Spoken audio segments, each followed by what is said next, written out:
تمرین نمبر 1، سوال نمبر 1، معرفہ اور نکرہ کسے کہتے ہیں؟ تو معرفہ وہ ہوتا ہے جس سے کوئی معین چیز سمجھی جائے اسے معرفہ کہتے ہیں، اور نکرہ اگر کسی اسم سے معین چیز نہ سمجھی جائے تو نکرہ کہتے ہیں۔ معرفہ کی کتنی اور کون کون سی قسمیں ہیں؟ معرفہ کی 7 قسمیں ہیں۔ نمبر 1 اسم ضمیر، نمبر 2 اسم علم، نمبر 3 اسم اشارہ، اسم موصول، معرب باللام، معرب بالاضافت، معرب بالندا، یہ سب کے سب۔ اسم ضمیر اور اسم ظاہر کو کیا کہتے ہیں؟ اسم ضمیر کو اسم مضمر کہتے ہیں اور اسم ظاہر کو اسم مظہر کہتے ہیں۔ معرب بالاضافت کسے کہتے ہیں؟ اگر کسی معرفہ کی طرف کسی نکرہ کی اضافت کی جائے تو اسے معرب بالاضافت کہتے ہیں۔ علم کسے کہتے ہیں؟ علم کسے کہتے ہیں؟ تو علم کہتے ہیں کسی شخص کا نام ہونا یا کسی چیز کا نام ہونا یا کسی جگہ کا نام ہونا، یہ علم کہلاتا ہے۔ غلطی کی نشاندہی فرمائیے۔ تمرین نمبر 2 ہے غلطی کی نشاندہی کرنا ہے ہمیں۔ جیسے نمبر 1 غلط جو ہے جواب دیا ہے، جس اسم سے معین چیز سمجھی جائے اسے نکرہ کہتے ہیں، یہ غلط ہے۔ درست یہ ہے جس اسم سے معین چیز سمجھی جائے اسے معرفہ کہتے ہیں۔ نمبر 2 یہ ہے جس اسم کے شروع میں الف لام ہو اسے معرب باللام کہتے ہیں، جبکہ صحیح یہ ہے جس اسم کے شروع میں الف لام ہو اسے معرف باللام کہتے ہیں۔ جو اسم مضاف ہو اسے معرب بالاضافت کہتے ہیں، بلکہ صحیح یہ ہے جو اسم کسی معرفہ کی طرف مضاف ہو اسے معرب بالاضافت کہتے ہیں۔ جس اسم کے شروع میں یا ہو صرف وہی معرب بالندا ہے۔ حالانکہ ہم نے بتا دیا حرف ندا صرف ایک نہیں ہے بلکہ بہت سارے حروف ندا، یا حیا ای، تو ان میں سے کوئی بھی آ جائے گا تو وہ معرب بالندا بن جائے گا۔ تو ان کا کہنا ہے صحیح نہیں ہے، بلکہ یوں کہیں گے جس اسم کے شروع میں حرف ندا ہو، کوئی بھی حرف ندا ہو، وہ معرب بالندا ہوتا ہے۔ تمرین نمبر 3، نکرہ اور معرفہ الگ الگ کیجئے، نیز معرفہ کی قسم بھی متعین فرمائیے۔ تو ہمیں نکرہ اور معرفہ الگ الگ کرنا ہے اور یہ بتانا ہے یہ جو 7 قسموں میں سے معرفہ تھا ان میں سے معرفہ کون سا پایا جا رہا ہے۔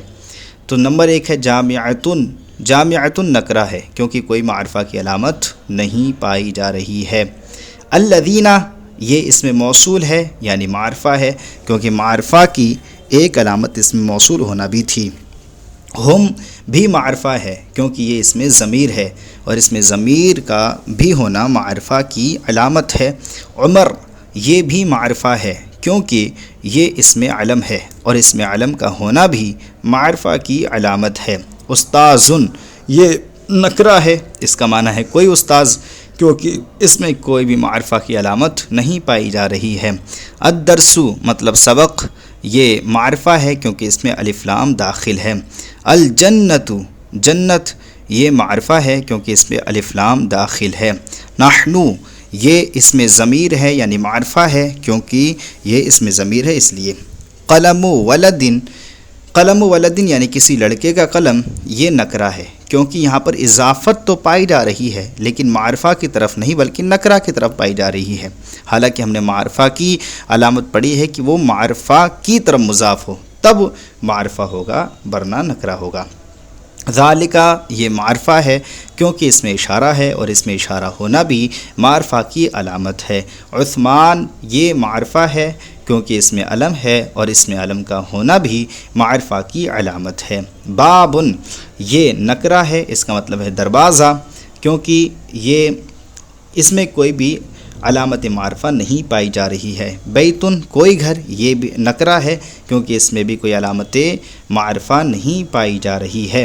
غلام زیدن یہ معرفہ ہے کیونکہ غلام کی اضافت معرفہ کی طرف کی گئی تو یہ معرب بالاضافت ہو گیا اور یوں یہ معرفہ ہو گیا۔ رمان مطلب ہوتا ہے انار اور یہ نکرہ ہے کیونکہ اس میں کوئی بھی معرفہ کی علامت نہیں پائی جا رہی ہے۔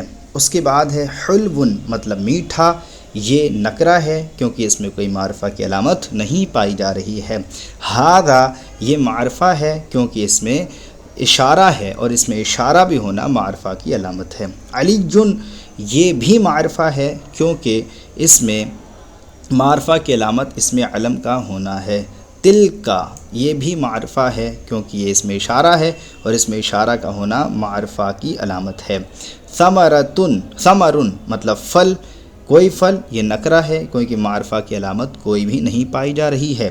شجرن یہ نکرہ ہے کیونکہ معرفہ کی علامت کوئی بھی نہیں پائی جا رہی ہے۔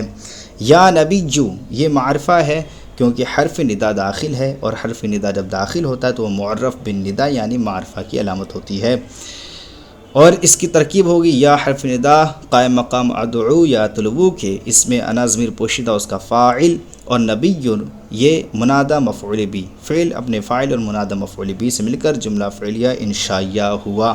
کتبن یہ نکرہ ہے، اس کا مطلب ہے کتابیں بہت ساری، اور یہ نکرہ یوں ہے کیونکہ اس میں کوئی معرفہ کی علامت نہیں پائی جا رہی ہے۔ انا یہ معرفہ ہے، اس کا مطلب ہے میں، کیونکہ یہ اس میں ضمیر ہے، اور اس میں ضمیر کا ہونا بھی معرفہ کی علامت ہوتا ہے۔ تو امید کرتے ہیں کہ آپ کو یہ سبق سمجھ میں آیا ہوگا۔ اگر یہ سبق سمجھ میں آیا ہو تو پلیز ہمارے چینل کو سبسکرائب کریں اور اپنے دوستوں کے ساتھ شیئر کریں۔ السلام علیکم ورحمۃ اللہ وبرکاتہ۔